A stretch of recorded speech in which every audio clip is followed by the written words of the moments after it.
Hello everyone, today we're going to be ranking things that actually build muscle from D tier all the way up to S tier.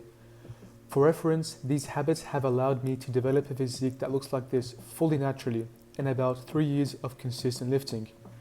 Some of these things are highly overrated and other things people completely ignore, so let's go through each habit in detail.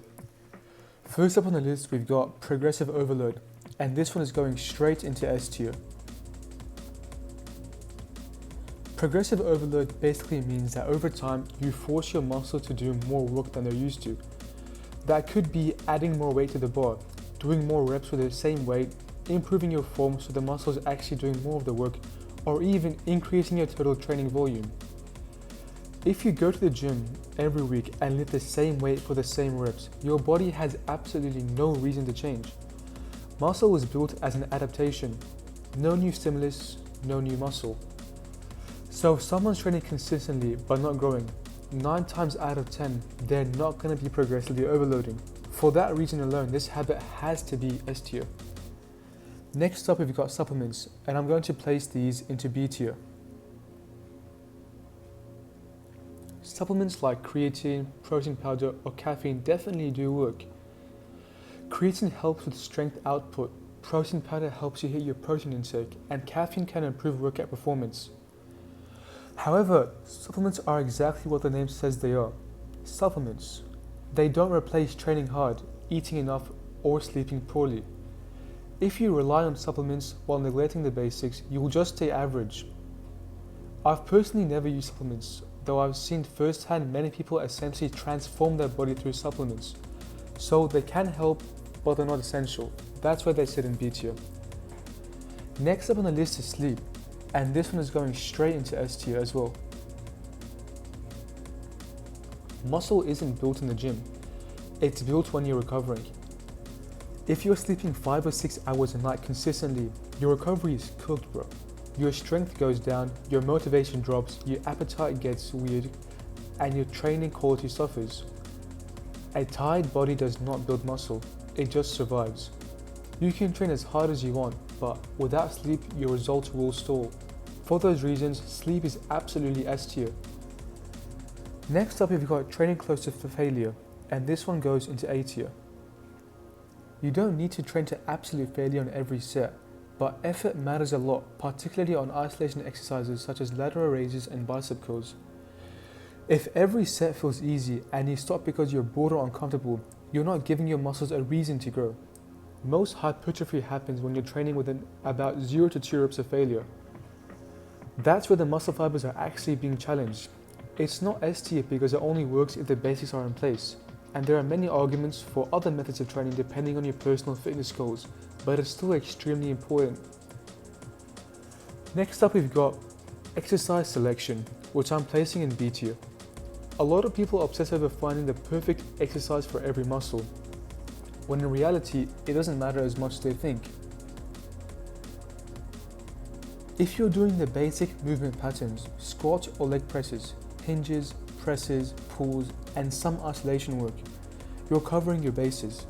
Yes, some exercises are better than others, but the difference is small compared to consistency and effort. So exercise selection matters, but it's not everything. Constantly switching between different exercises will prevent your muscles from actually growing. Changing exercises every few months is encouraged, but if it's going to be a weekly thing, then it will definitely hinder your performance. For those reasons, I put exercise selection in B tier. Next on the list is warm-ups and mobility, which I'm putting in C tier. Now you should absolutely warm up enough to perform well and avoid injury, but since this tier list is about habits that will build muscle, spending half of your workout doing mobility drills just to lift the same weights every session is not productive and not an efficient use of your time. Mobility will support your training, but it will not replace it. So this is definitely useful, and you should never skip out on stretching, even if it's just 1 or 2 small stretches. But since it's not a major driver of muscle growth, I'm going to have to put stretching in C tier. Next up is calories and protein, and this one is going straight to A tier. If you're trying to build muscle but you're not eating enough calories, nothing is going to happen. Muscle requires energy and building blocks. No surplus, no growth. Same thing goes if you're trying to lose weight. If you're not in a caloric deficit, nothing is going to happen. If your body weight isn't slowly increasing and your lifts aren't going up, you're probably under-eating. This is one of the most common reasons people don't grow. Calories and protein are non-negotiable. Next up is consistency, and this is another S tier habit, bro. Hard work beats talent if talent doesn't work hard. We've all heard it countless times. Training hard for 2 or 3 weeks does not matter. What matters is showing up consistently for months at a time. Average training done consistently beats perfect training done sometimes. Your body responds to repeated stimulus, not motivation spikes. That's why consistency belongs in S tier. No matter how little work you put in, always be consistent, bro. Next up we've got Egolifting, which is firmly D tier.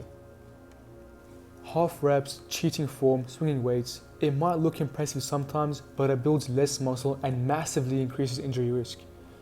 Your muscles don't care how much weight is on the bar, they care about tension. Ego lifting just feeds the ego, not the physique. Next up is program structure, which I'm placing in A tier. You don't need a fancy program, you just need one that you can repeat long enough to improve. Push-pull legs, upper lower, full body, it doesn't really matter which, as long as it's structured and repeatable. If you have a clear plan and stick to it, progress will become so much easier. For that reason, I'm placing program structure in A tier. Next on the list is cardio, and I'm putting this into B tier. Cardio is great for health, recovery, appetite, and mental clarity, and you should definitely partake in some form of cardio at least once a week.